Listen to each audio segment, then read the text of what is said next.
right, good afternoon, everyone. As you can see, we have the great pleasure of having Mayor Eric Adams from the great city of New York here with us today. I was grateful that Mayor Adams reached out, and we just had a robust conversation with the superintendent around some of the things that we are doing to address our common challenges around gun violence, gangs, ghost guns. It was a wide-ranging conversation. I met Mayor Adams in person for the first time at the end of January at the U.S. Conference of Mayors conference, and we just had a fantastic conversation. And I know that we are going to be great partners in the work that we are all doing to make sure that our cities and our residents are able to live safe and vibrant lives.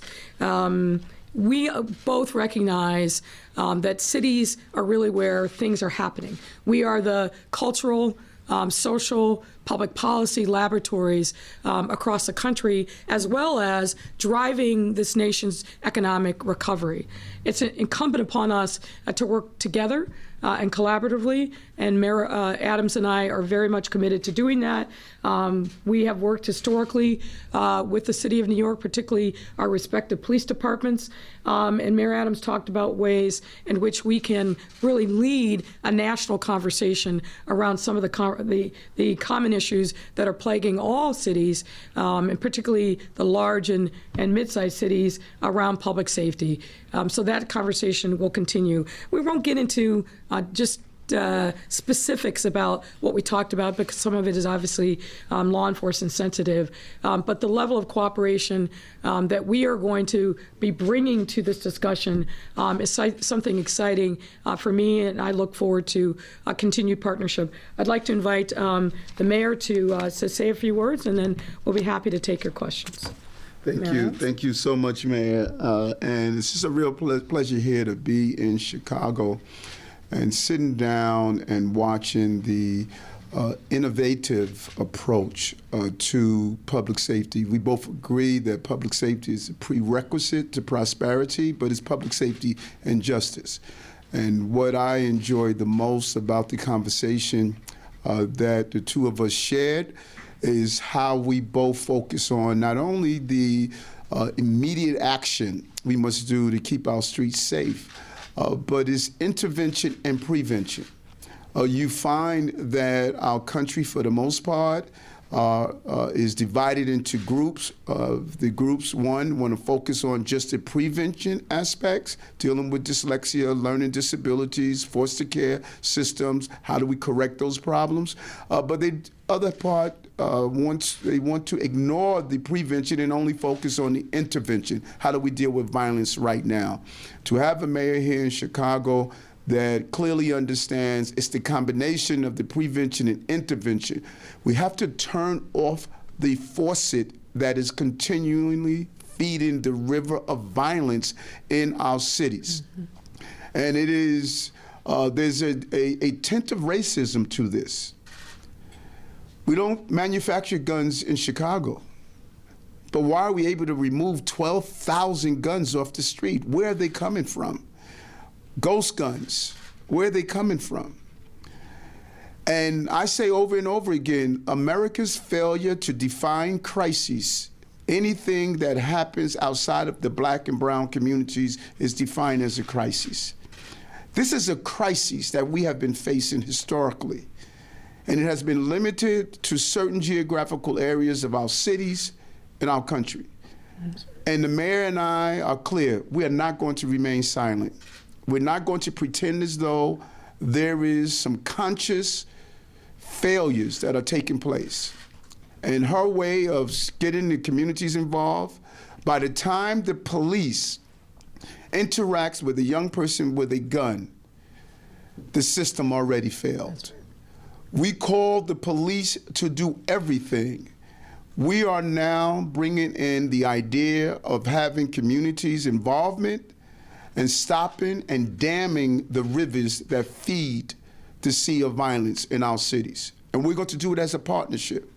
The way goes cities in America is going to determine how this country goes. That's right. You can't continue to ignore the crises in our cities. And as Chicago, New York, Atlanta, Detroit, St. Louis, Maryland, all of these cities are dealing with the same crises, but there's something else.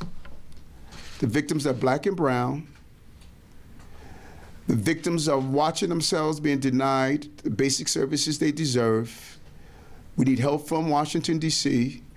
We need to staff the ATF appropriately. We need to do information sharing. We need to focus on those illegal gun manufacturers that are producing these guns that are proliferating in our cities. And we need to bring resources on the ground to make sure we don't continue to abandon our children. We're committed to doing so. And that is why I'm in Chicago today. When I had the meeting with the mayor in Washington, D.C., I just said simply, she gets it. She gets it. And I'm going to visit all my mayors across this country that get it. And I'm happy to be here with you today, Mayor. Thank you. Absolutely. So we're happy to take your questions. Mayor Lightfoot, Mayor Adams, thank you very much. We'll kick it off with Craig Wall from ABC 7. Go ahead, Craig. Mayor, first of all, can you tell us, was there something that you learned from New York that you can apply here to Chicago as we're heading into the summer? Violence typically upticks. Anything that you learned in your conversations that you think Chicago can put into place that can make Chicago safer? Well, as I said, we are talking and have been talking to New York for quite a long time, and certainly predates my time as mayor and Mayor Adams' time as mayor. But I think what we agree upon is the necessity of making sure that we're doing a couple of things at the same time. And the mayor really alluded to it. We've got to make sure that we hold violent, dangerous people accountable. On that, we both agree. But we also, as the mayor said, and I think very eloquently, stopping this river of violence. And for me, I would say stopping the pull of the souls of our young people to the streets. If a young person grows up in a neighborhood and doesn't see and touch and can feel opportunity at their fingertips and believes that their only purpose in life, the only destiny that they have is to mine somebody's corner drug spot, that's a fail for all of us.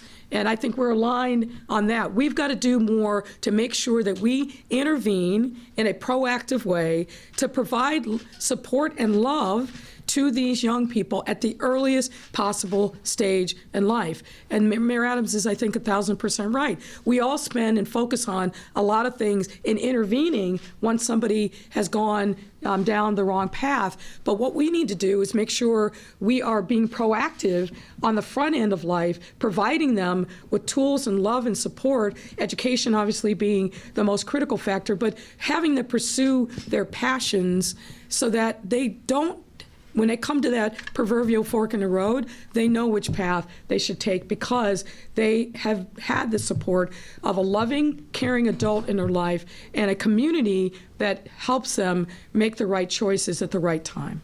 If I can ask a question of Mayor Adams. Mayor, when we look at the numbers, just year-to-date so far, your CompStat and our CompStat stats show Chicago with 104 murders, New York with 76, 4 times the rate Chicago does of New York. Shootings, 396 versus 217, 5 times the number of shootings per population here. What does New York learn from Chicago? A lot. I think one of the mistakes we make is that there's some great solutions in smaller cities than the size of New York. We need to go and leave no stone unturned on how do you scale up. You could give the focus and attention to a city like Chicago and learn from what they're doing. I learned just in one conversation today that we're going to expand on how the mayor's going on the ground, doing the local town halls to speak with grassroots communities and organizers. It's so important to do so. And this is not, we want to be clear, we're pro-public safety and justice. This is not touchy-feely and saying, let's ignore the crime that we're facing. No, we're saying the way you deal with crime is to prevent crime while you're dealing with what's taking place right now. And it's an entirely new way of thinking about public safety. And so the goal is that there are many examples we have here in New York. I like what the mayor's doing in the recruitment. We're hearing all over the country that there's a recruitment problem of police officers. There were historical barriers that were preventing people from using life experiences to have waivers. We're going to look at to duplicate that in New York City. And so in the brief conversation I had, I know this is an entryway to learn from each other. We want to look at best practices of how do we finally turn the generational problem of crime in our cities. Shia Kapos, political. Maybe you could both talk about this. Mayor Adams, you were critical of the Lightfoot administration about her dealing with the school mass crisis, and you were critical a few months ago about handling of crime. Did you guys talk that through? Did you not understand maybe the situation of Chicago when you first said that, and what happened to your finger? I'm asked that often. I'm not clear on critical. I stated I did not close my schools. The mayor knows her system. I'm not here to dictate how another mayor runs. But you were critical. You were publicly critical of. Okay, I don't know your definition of critical, so maybe you could tell me how. Well, you it's critical. called out saying that we're not Chicago. We're above that. That's not critical. I said that New York is not Chicago. The mayor knows her city. I know my city. Right. And so we're not Chicago. We don't do, with how she evaluated what was happening in her school system was different. So when people raised at that press conference, well, Chicago closed their school system, I said, we're not Chicago. We're New York. That's not being critical. That is allowing the mayor to analyze her platform, which was different from my platform and my circumstance of having 1 million+ children in school. So I don't consider that to be critical. I consider that to be a clear observation that New York City is not Chicago when it comes down to a school system. So you had a healthy discussion. You didn't talk about that in your meeting behind closed doors. Well, you know, what I like about the mayor is that we don't get caught up in the noise and the distraction. We're focused on the solution. Because I know in this business, we are professional at pitting each other against each other. We align, and we use the term stay focused, no distractions, and grind. We got work to do. If we spend our time debating on if she closed her school or didn't close her school while babies are being shot in school, then we are abandoning our responsibility. We don't need to spend time on philosophical conversations. We got real work to do. And that's the type of mayors we're going to be, and I know that's the type of mayor I'm going to be. You're both kind of mayors who are upfront and not afraid to say what you want to say. Well, I think that when you look at the totality of our lives, our professional lives, as a young man arrested, beat by police officers, going into the police department, becoming a captain, being a state senator, having a learning disability that was not diagnosed until I was in college, I know how the system has abandoned me. And I'm sure the mayor can give her narrative and her life story, and it's the same. It's time for us to have leaders that have gone through a lot so we can help people that are going through a lot. We the right mayors for the time that we're in right now. And your finger? It's the weirdest thing. I shook someone's hand, I felt an electric shock, and it damaged my tendon. I have to wear this for 8 weeks. So for the next 8 weeks, people are going to say, hey, what happened to your finger? Were they in Chicago? Chicago person did it? Thank you. All right, Heather Sharon, WTTW. I was going to say he got bitten by the press, but... Hi, Mayor. How are you? Did you and Mayor Adams discuss police reform efforts? Are there things that New York is doing that can help rebuild community trust in the department and vice versa for Mayor Adams? Well, look, I think we both recognize that you build trust by being present and engaging and listening to community. And that's kind of, I don't need to tell Mayor Adams, particularly not with his experience as a police officer, about how you build trust. You build it by being present, person by person, block by block. And that's the things that are happening in New York, and that's the things that are happening here in Chicago. But did we get into specific issues around reform? We didn't. We talked mostly about the things that we are doing, both in the immediate, intermediate, and the long term to really deal with these generational crises of public safety in far too many neighborhoods across our respective city. Mayor Adams, are there things that New York has done to reform the NYPD that you think Chicago should take a page from? Well, I think that we are going to use best practices. That's a term that I enjoy and the mayor has shared that she enjoyed. We all have to figure out how do we rebuild the trust. We cannot deny there has been a problem in trust. The historical failures, everything from the Rodney King case all the way down to the Eric Gardner case, those are the professional things that we all viewed. But we also have the Eric Adams case. To be arrested and beat by police officers is something that's embedded in just about every black boy in our country. That lack of trust is real. So our goal is to recruit. Our goal is to retain those officers that understand it's an honor to put on that badge and that uniform. Our goal is to lift up the department and give them the tools to do their jobs, but to expeditiously remove those who are not suitable to understand the nobility of public protection. For far too long, our agencies have been a safe haven for abusive officers. Those days end. You will not be abusive in the city of New York and be a member of what I consider to be the finest occupation you have. You mentioned that there was federal help, that you needed staffing the ATF. You mentioned, is there specific help other than task forces that we've seen, used in New York and Chicago during the summer months, specifically to stop crime in the upcoming summer? Yes, and I'm a big believer of this. People always say, here's another task force. There's nothing wrong with people coming together in the room, doing an analysis of where we are and where we need to go. So from the federal government, number one, we need to have proper funding and staffing of ATF. We need information sharing. We need to stop allowing ourselves to be bullied by the NRA and allowing the laws to restrict us from sharing information. Number two, we need real dollars on the ground to deal with preventive steps of allowing children not to go in the pathway of crime. We need to zero in on foster care children, more likely to be victims of a crime or participate in crime. We need to have dyslexia screening. 30% of the prison population in our country is dyslexic. We need to zero in on the problem of domestic violence and domestic abuse.